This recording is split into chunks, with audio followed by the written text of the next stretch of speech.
Hello student, class 9th maths का question paper है annual school exam 24-25 session का। तो जिन बच्चों का ये एग्ज़ाम हो चुका है वो अपने आंसर चेक कर सकते हैं। इसका भी हम सोल्यूशन करेंगे। तो एग्ज़ाम कैसा गया कमेंट करना, इजी था हार्ड था ये भी कमेंट करना। तो इसका सेक्शन ए स्टार्ट करते हैं पहले हम। एंड जिनके एग्ज़ाम नहीं हुए उनके लिए इम्पॉर्टेंट है अच्छी तरह से इसे प्रैक्टिस कर लेना, साथ ही साथ प्लेलिस्ट को भी प्रैक्टिस कर लेना। मोस्टली क्वेश्चन प्लेलिस्ट में से आए थे, तो कमेंट करना किस किस ने अच्छी तरीके से प्लेलिस्ट करके गए थे, तो उसी में से सारे क्वेश्चन आए थे। तो ये इसका सेक्शन ए का फर्स्ट क्वेश्चन देखो, वैल्यू निकालनी है 104 × 96 की, कराया हुआ क्वेश्चन आया था। तो यहाँ पे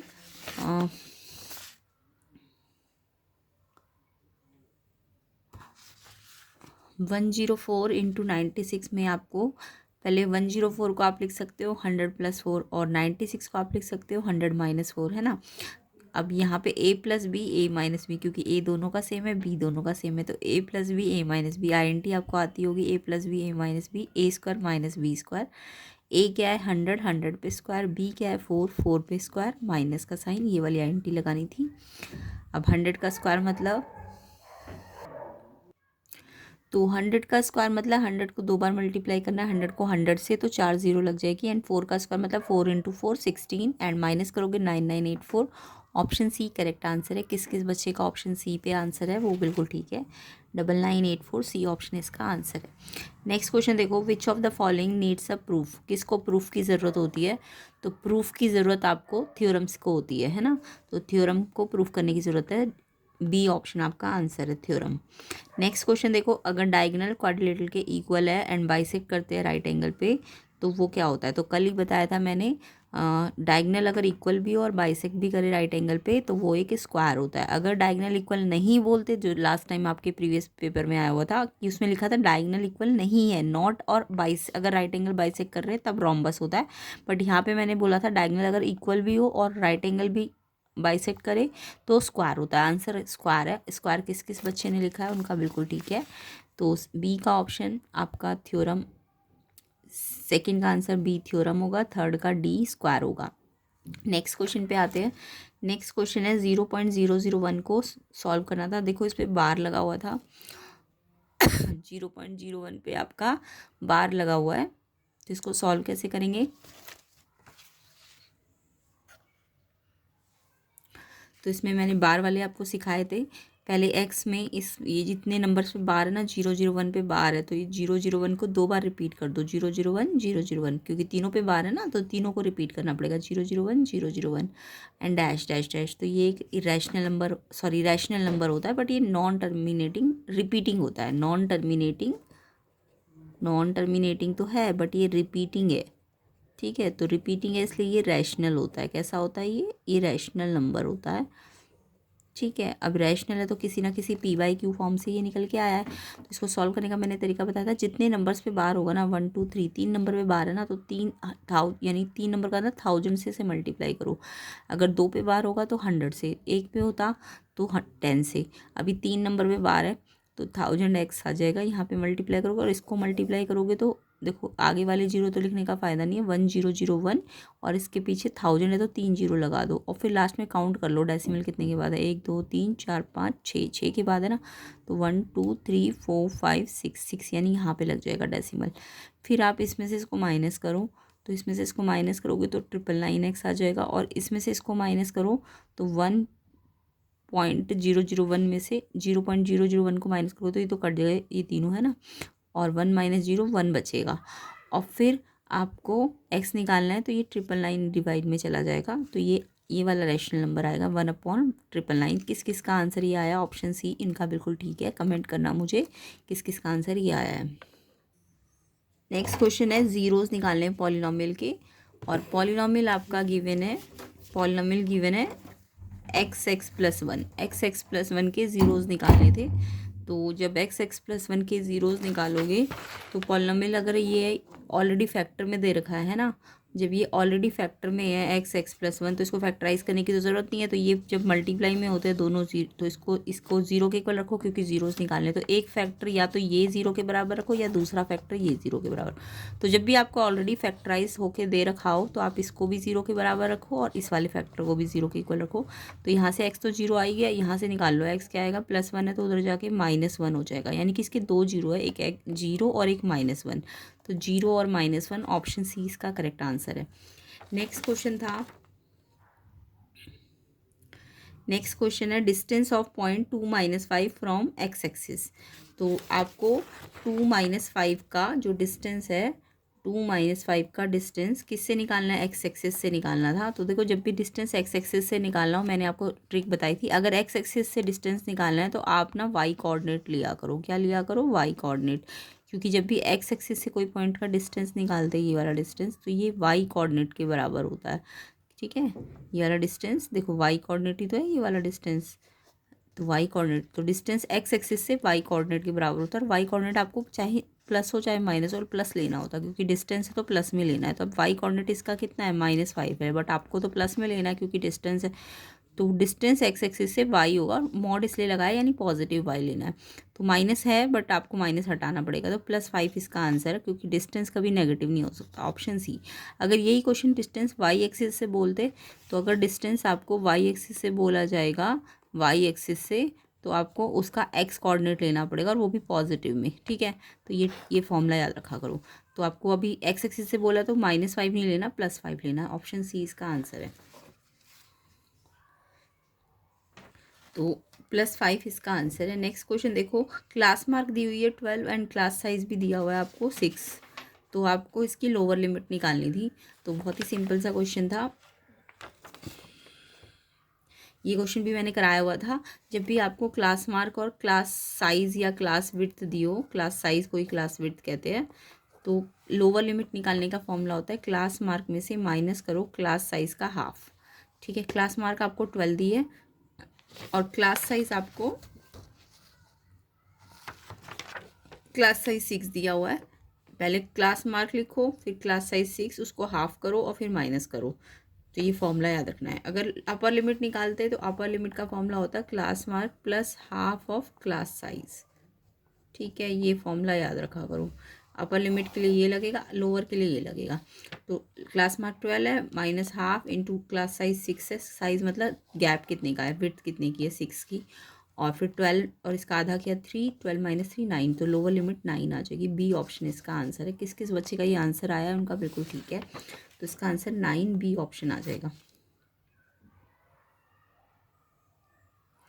तो 9th बी ऑप्शन 9 इसका आंसर है। नेक्स्ट क्वेश्चन देखो, पेरीमीटर ऑफ ट्राइंगल 144 दिया हुआ है और आपको बोला है साइड का रेशो 3:4:5। साइड का रेशो 3, 4, 5 है और पेरीमीटर 144 है। आपको इसकी सारी साइड्स निकालनी है। तो यहाँ पे ट्राइंगल की साइड्स का रेशो दिया है, तो साइड्स का रेशो आपको 3, 4, 5 दिया हुआ है। तो जब भी रेशो दिया हो तो साइड्स है तो इधर रखोगे ना, तो ये 3x, ये 4x, ये 5x, तो 3x, 4x, 5x। अब पेरीमीटर क्या होता है, तीनों साइड का टोटल, तीनों साइड्स का टोटल करते हो तो पेरीमीटर आता है ट्राइंगल का। तो पहली साइड 3x है, दूसरी साइड 4x है, तीसरी साइड 5x, और पेरीमीटर आपको ऑलरेडी गिवन है 144। तो यहाँ से x के लिए सॉल्व करो, 3, 4, 7, 5, 12x इक्वल टू 144। x निकालना है तो ये 12 मल्टीप्लाई में है ना, यहाँ पे 12x के साथ 12 मल्टीप्लाई में, तो ये 12 मल्टीप्लाई है तो इस साइड डिवाइड में आ जाएगा और 12 से ये कट गया 12 पे, तो x आपका 12 आ गया। अब पहली साइड कितनी थी 3x, तो 3 × x कितना है 12, 3 12 जा 36। ऐसी दूसरी साइड 4x है, 4 × 12 48। तीसरी साइड आपकी 5x है, 5 × 12 60। तो 36 48 60 ये ऑर्डर लिखना है ABC का। तो 36 48 60 ये आपका ऑप्शन नंबर देखो कौन सा है, 36 48 60, ये सी ऑप्शन में आपका आंसर है। तो ऑप्शन सी इसका आंसर हो जाएगा। नेक्स्ट क्वेश्चन देखिए, नेक्स्ट क्वेश्चन भी बहुत ही सिंपल है। ये लाइन दी है, इसमें 3 एंगल दिए, एक 40, एक 4x, एक 3x। आपको 3x निकालना था इसका, है ना। तो यानी कि एक लाइन में अगर 2 या 3 जितने भी एंगल दिए होते हैं उनका सम 180 होता है। अगर 2 ही एंगल है लाइन के अंदर दो ही एंगल है, एक ये और एक ये, तब तो इन दोनों का सम 180 है, बट लीनियर पेयर लगाते हैं। बट जब तीन एंगल होंगे तो लीनियर पेयर नहीं बोलेंगे, उसे एंगल सम ऑफ लाइन बोलेंगे। वैसे भी ये MCQ है तो आपको इतना सारा करने की ज़रूरत नहीं, शॉर्ट में जल्दी जल्दी कर लेना, रफ में। तो ये तीनों एंगल्स है, इनका सम 180 है। तो 4x और 3x तो यहीं पे जोड़ दो, लाइक टर्म्स है, तो 7x, और ये नंबर के पास भेज दो, तो 40 प्लस का है ना, तो इधर आके माइनस का हो जाएगा। फिर 180 में से 40 माइनस करो, 140 हो जाएगा। फिर x निकालना है तो 7 मल्टीप्लाई है, डिवाइड हो जाएगा, 7 से काट दो 20, तो x आया 20। आपको x नहीं निकालना, आपको 3x निकालने को बोला है क्वेश्चन में।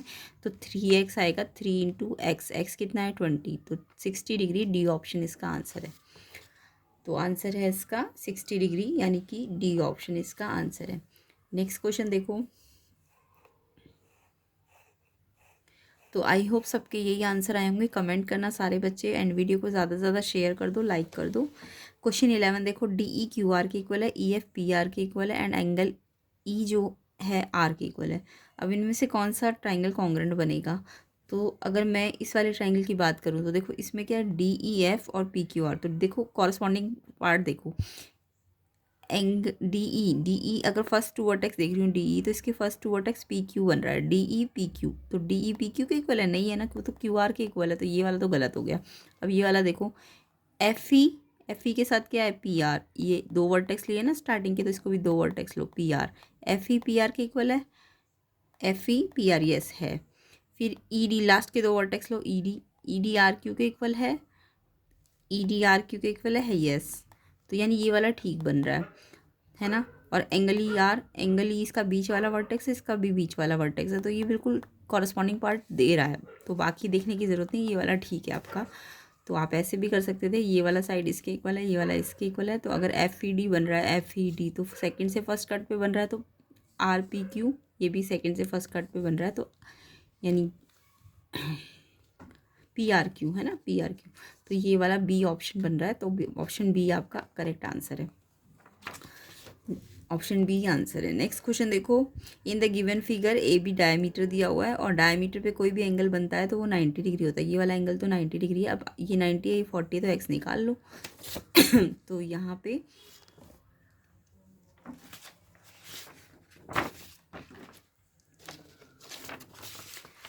पे आपको AB डायमीटर बोला, और डायमीटर पे ये जो सरकमफ्रेंस पे एंगल बनता है डायमीटर से C, वो BCA जो है 90 होगा, क्योंकि ये रीज़न होता है, इतना सारा लिखने की ज़रूरत नहीं है, ऑब्जेक्टिव क्वेश्चन है। तो हमें ये 90 मिल गया, तो ये 90, ये 40 है x, तो इनका ऐड करोगे तो 180 बनेगा ट्राइंगल सम। तो x निकालना है, तो 40 90 130, 130 को वहाँ ले जाके माइनस कर दो, तो 50 आंसर आ जाएगा x, यानी ये जो एंगल है ये 50 डिग्री, B ऑप्शन आंसर है। तो ऑप्शन B 50 डिग्री इसका करेक्ट आंसर है। नेक्स्ट क्वेश्चन देखो, वैल्यू निकालनी है 6 की पावर हाफ इंटू 8 की पावर हाफ। तो 6 की पावर भी हाफ है, 8 की पावर भी हाफ है। तो आपने ये रूल पढ़ा होगा, जब x पे m बेस, x पावर पे m पावर है, सॉरी x बेस पे m पावर है, और y बेस पे भी m पावर है। जब पावर सेम हो तो आप x और y को इकट्ठा लिख के मल्टीप्लाई तो मल्टीप्लाई, और एक बार पावर लगाया करो। तो यहाँ पे पावर सेम है ना, तो पावर को तो एक बार लिखो और इन दोनों को आपस में मल्टीप्लाई कर दो। तो 6 8 जब 48, 48 पे हाफ पावर आ जाएगी, A ऑप्शन इसका आंसर है। तो 48 पे हाफ पावर आएगी, A ऑप्शन आंसर है। नेक्स्ट क्वेश्चन देखो, क्लास मार्क निकालनी है, क्लास इंटरवल। बहुत बार कराया हुआ ये क्वेश्चन, प्लेलिस्ट में से मैंने बोला था अच्छी तरह से प्रैक्टिस करना। कमेंट करना किस किस ने प्लेलिस्ट से किया हुआ है। मैंने आपको कहा था 2 से 3 क्वेश्चन पेपर्स अच्छी तरह से कर लो, या 3 to 4, तो आपका सारा सिलेबस कवर हो जाएगा। तो वो ही सारा आया हुआ है।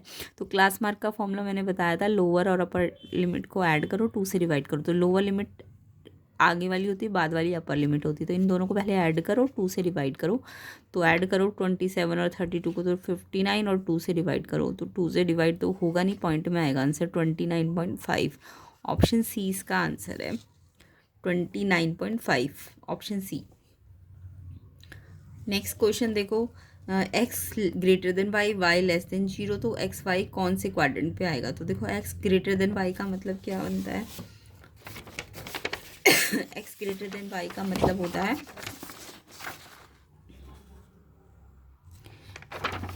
x ग्रेटर देन 0 का मतलब क्या होता है? x पॉजिटिव है, जब 0 से बड़ा है तो पॉजिटिव है। और y लेस देन 0 का मतलब बनता है y नेगेटिव है, यानी कि आपका कोऑर्डिनेट में पहले x होना चाहिए, बाद में y होना चाहिए। तो x तो पॉजिटिव है, y नेगेटिव है।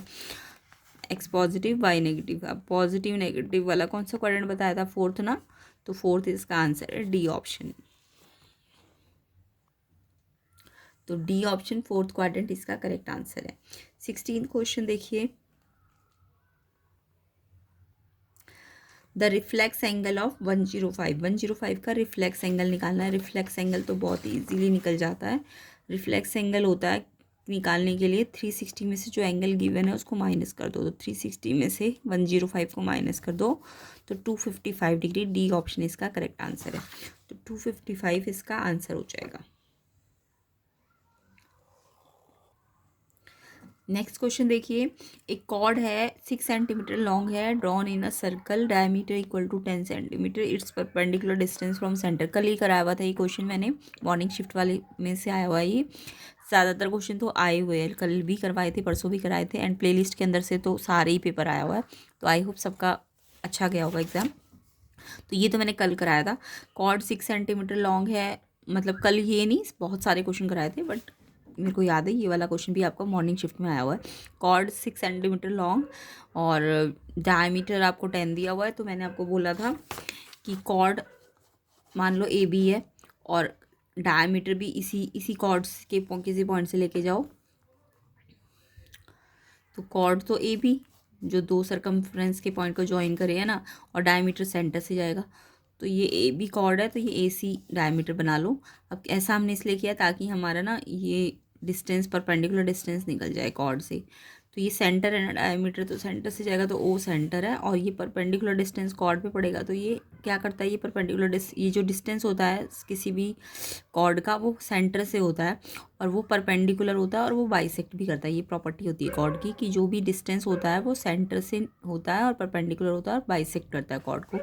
तो यानी कि ओ एम जो है वो परपेंडिकुलर होगा ए बी पे, है ना, कॉर्ड पे, और यही परपेंडिकुलर डिस्टेंस भी है, और ए एम बी एम के इक्वल भी होगा, कॉर्ड को बाइसेक्ट करेगा और पूरी कॉर्ड के आधा होगा। तो कॉर्ड अगर 6 है तो हाफ कर दो, तो ए एम मेरे को निकल के मिल जाएगा 3।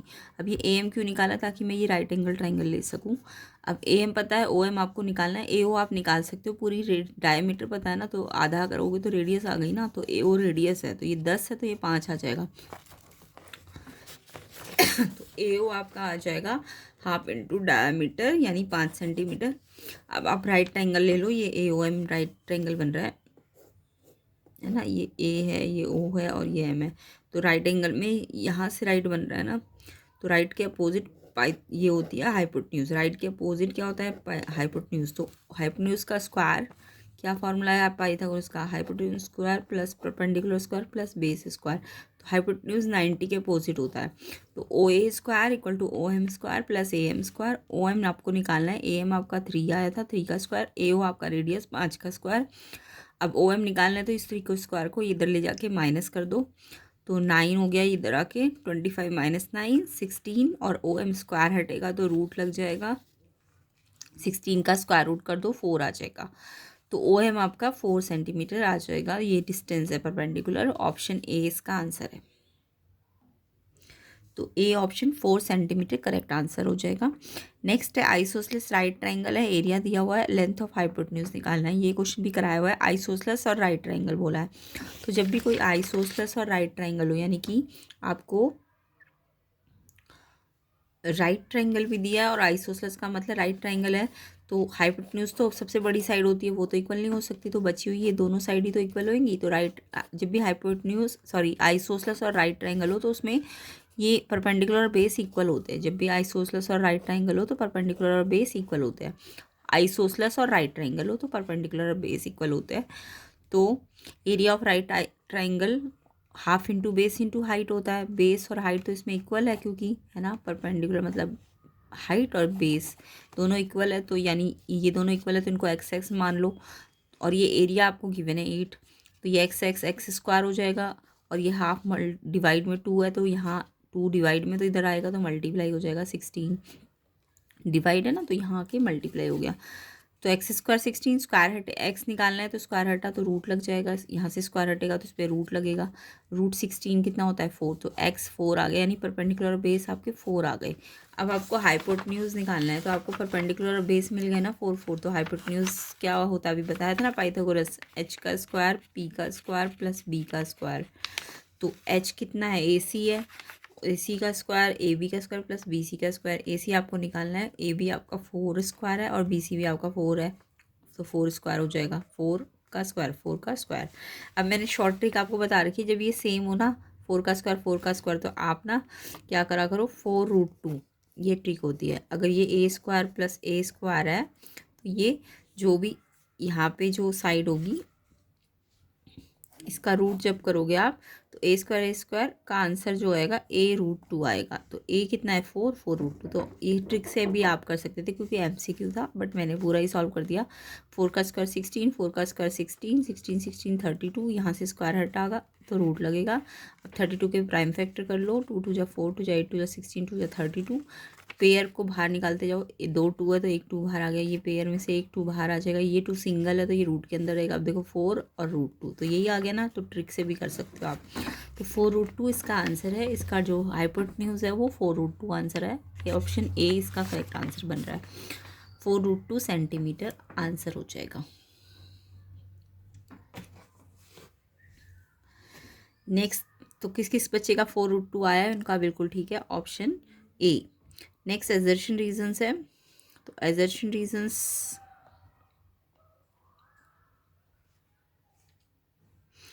में आपका एजर्शन है 2 angle measure a degree and 3a minus 80, अगर ईच एंगल अपोजिट है इक्वल साइड ऑफ आइसोसलस के तो वैल्यू ऑफ ए 40 डिग्री होगा। तो यहाँ पे मेरे को बोला है कि एक आइसोसलस ट्राइंगल है, क्या बोला है, एक आइसोसलस ट्राइंगल है और उसमें एक एंगल ए है और एक 3a माइनस 80 है। देखो आइसोसलस है और ए और 3a माइनस 80, ये ना ये कहाँ पे, ये एंगल जो है अपोजिट इक्वल साइड के अपोजिट है। तो ये इक्वल साइड अगर आइसोसलस में ये वाली और ये वाली, तो ये दोनों एक दूसरे के अपोजिट एंगल है। तो आपको पता है किसी भी आइसोसलस ट्राइंगल में अगर दो साइड इक्वल हो ए बी और बी ए सी, तो ए हटा तो एंगल बी और सी इक्वल हो गया ना, तो यानी बी और सी आपको इक्वल एंगल दिए हुए क्योंकि वो अपोजिट साइड है कि अपोजिट है, तो ये इक्वल एंगल होंगे। तो ए और 3a माइनस 80 एक दूसरे के इक्वल हो जाएंगे। तो इसे ए के लिए सॉल्व कर लो, 3a ए को यहाँ ले गए तो 3a, ये प्लस का ए है तो इधर आके माइनस का ए हो जाएगा, ये यहाँ गया है तो 80 को इधर आना पड़ेगा, है ना। तो ये माइनस 80 है तो उधर जाएगा तो प्लस 80 हो जाएगा। अब ये 3a minus A 2a and 80, ए निकालना है तो 2 से डिवाइड कर दो 80 को तो 40 आ जाएगा, a 40। और इन्होंने भी यही बोला है कि a 40 आएगा, यही बोला ना, ए कितना आएगा 40 आएगा। तो ये आंसर यानी कि एजर्शन बिल्कुल ठीक है कि ए 40 आ रहा है। और रीज़न भी सही बोल रहा है कि side opposite to equal angle of triangle are equal, अगर कोई साइड इक्वल हो अपोजिट इक्वल एंगल के जो साइड होती है वो भी इक्वल होती है ना। तो यस, ये रीज़न भी ठीक है और रीज़न एक्सप्लेन भी कर रहा है कि क्यों ये एंगल इक्वल आए, है ना।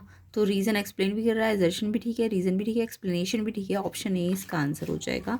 नेक्स्ट देखो, एजर्शन है 3x एक बाइनोमियल है, तो बाइनोमियल तो क्या होता है जब दो टर्म्स होती है। 3x कोई बाइनोमियल दिख रहा है आपको, 3x के अंदर तो 3 और x आपको दो टर्म थोड़ी ना, ये 3x देखो आपस में मल्टीप्लाई हो रहे हैं, 3 और x आपस में मल्टीप्लाई हो रहे हैं, तो ये एक ही टर्म मानी जाएगी। तो ये सिंगल टर्म है, 3x क्या है, सिंगल टर्म है। सिंगल टर्म होता है तो मोनोमियल होता है, क्या होता है, मोनोमियल। 3 अगर 3 और x में बीच में प्लस का साइन होता ना, तब ये दो टर्म्स मानी जाती, तब ये बाइनोमियल होता, या माइनस होता, प्लस होता या माइनस होता, अगर इनके बीच में कोई प्लस माइनस होता तब ये दो टर्म मानी जाती, तब ये बाइनोमियल होता। बट 3x की बात करूँ तो 3 और x में कुछ साइन नहीं है, नहीं मल्टीप्लाई है, तो मल्टीप्लाई में तो ये एक ही टर्म मानी जाएगी, तो मोनोमियल है ये, जबकि ये बाइनोमियल बोल रहा है, यानी एजर्शन आपका गलत है। रीज़न है degree of a constant polynomial 0, yes मैंने आपको बता रखा है कांस्टेंट पॉलिनोमियल है तो उसकी डिग्री 0 होती है। कांस्टेंट मतलब मान लो 5 है कोई पॉलिनोमियल, तो उसकी डिग्री 0 क्यों है, क्योंकि उसमें x की दिख नहीं रहा, भले ही x नहीं दिख रहा उसमें, 5 में भले ही x नहीं दिख रहा आपको, बट x की पावर 0 है उसमें, क्योंकि x की पावर 0 तो 1 हो जाएगी ना, तो इसलिए उसे हटा दिया गया है। तो कोई भी कांस्टेंट होता है बस वो नॉन जीरो होना चाहिए, याद रखना, मैंने आपको बताया था नॉन जीरो कांस्टेंट की वैल्यू डिग्री जो होती है वो 0 होती है। तो तो बिल्कुल ठीक है रीज़न। हाँ, अगर ज़ीरो कांस्टेंट होता, ये वाला पॉइंट मेरा नोट करना, अगर ज़ीरो कांस्टेंट होता तो उसकी डिग्री नॉट डिफाइंड होती है, not defined. Degree not defined कब होगी? जब कांस्टेंट ज़ीरो होगा। अगर ज़ीरो वाला कांस्टेंट है तो उसकी डिग्री नॉट डिफाइंड है, बट अगर कोई और कांस्टेंट है 5, 6, 7 तो उनकी डिग्री ज़ीरो होती है। बिल्कुल ठीक है। तो रीज़न ठीक है कि जो नॉन कांस्टेंट, क्योंकि कांस्टेंट पॉलिनोमियल बोला है, नॉन जीरो तो नहीं, जीरो तो नहीं बोला ना, कांस्टेंट बोला है, यानी कि कोई ना कुछ वैल्यू है उसकी, तो उसकी डिग्री, जो कांस्टेंट पॉलिनोमियल की डिग्री है वो ज़ीरो होती है। बिल्कुल ठीक है। अगर ज़ीरो कांस्टेंट होता तब उसकी डिग्री नॉट डिफाइंड होती। तो अभी रीज़न ठीक है, एजर्शन गलत है, रीज़न ठीक है, एजर्शन गलत, रीज़न ठीक, डी ऑप्शन आंसर हो जाएगा। देखो एजर्शन गलत है और रीज़न सही है, इसका मतलब डी। और जब दोनों सही हो और एक्सप्लेनेशन ठीक हो तो ए, तो पहले वाले का आंसर ए होगा और दूसरे वाले का डी होगा। यानी 19 का आंसर तो आपका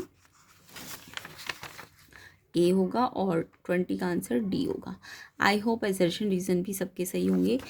और आपके ऑब्जेक्टिव में से कितने ठीक है, ये सारे बच्चे कमेंट करके बताना कि कितने ऑब्जेक्टिव में से 1 से 20 में कितने ठीक है, आपके कितने नंबर आ सकते हैं। एंड इसके सेक्शन बी और सी को हम बाद में कवर करेंगे, जिसके लिए आपको वीडियो को 1000 लाइक कम से कम जल्दी से जल्दी करना है। तो हम इसका सेक्शन बी और सी भी कंप्लीट कर लेंगे। कैसा गया एग्ज़ाम कमेंट करना। एंड जिनके एग्ज़ाम नहीं हुए उनके लिए इंपॉर्टेंट है, अच्छी तरह से इसे प्रैक्टिस कर लेना। ये क्वेश्चन पेपर है पूरा, नेक्स्ट ईयर वाले बच्चों के लिए हेल्पफुल रहेगा। Section D long questions easy थे, सारे क्वेश्चंस आपके प्लेलिस्ट के अंदर से ही आए हुए, सारे क्वेश्चन कराए हुए आए हुए हैं। कमेंट करना इजी था, हार्ड था। ये वाला भी आया हुआ है, क्यूब वाला समझाया हुआ था आपको। 3 ABC लगाना था, 3 × -12 × 7 × 5। तो लाइक करिए वीडियो को ज़्यादा से ज़्यादा। एंड चैनल पे नहीं हो तो चैनल को सब्सक्राइब करना। ये सेक्शन ई है, केस बेस्ड। एंड प्लेलिस्ट बनी हुई है पूरी, अगर अच्छे से प्रैक्टिस करना चाहते हो तो प्लेलिस्ट में से प्रैक्टिस कर लेना।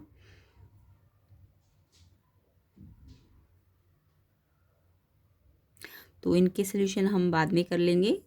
आई होप वीडियो अच्छी लगी है तो कमेंट करना, एंड वीडियो को ज़्यादा से ज़्यादा शेयर और लाइक कर देना और प्रैक्टिस करते रहना।